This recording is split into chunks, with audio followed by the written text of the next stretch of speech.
As Guyana and millions around the world commemorate the first day of Lent, Ash Wednesday, which is a 40-day period of reflection and fasting for Christians leading up to the Easter season, Nightly News visited the Cathedral of Immaculate Conception in Brickdam, Georgetown, and spoke to the administrator, Father John Prasad, whose message to Guyanese during Lent and beyond is to not allow politics to divide the country. We live in Guyana being afraid of one another. Why?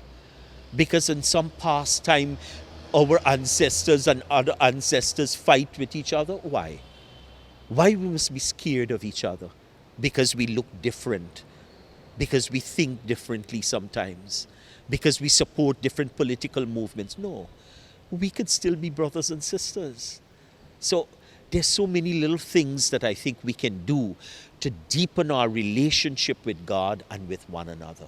On Wednesday, churchgoers would receive ash on their foreheads as a reminder to be repentant. Ash Wednesday is observed by fasting, abstaining from rank meat, and repenting for sins made in their lifetime. Father John Prasad also urged persons to be compassionate and try their utmost to conduct benevolent activities with persons in dire need.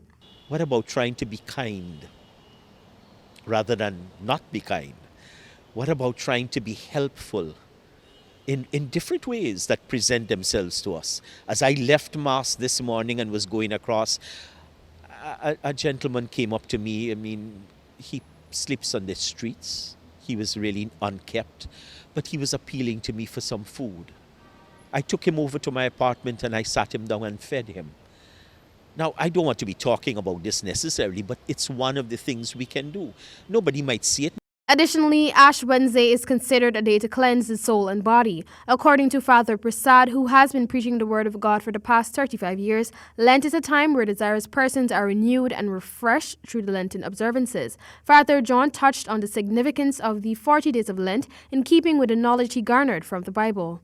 Old Testament, 40 years that the Old Testament people spent wandering in the desert after they left Egypt, the place of slavery, looking for freedom and the promise of God of a new beginning in the promised land. They spent 40 years in the desert. The New Testament time, the time that Jesus spent in the desert. We are told in the scriptures that when he was baptized by John in the Jordan, the Spirit immediately after that baptism led him into the desert. And he spent 40 days and nights in the desert. Some persons made their way down to their respective places of worship to participate in the Ash Wednesday service. The season of Lent ends when Holy Week begins, leading up to the Easter celebrations. For the HDP Nightly News, I'm Mel Griffith.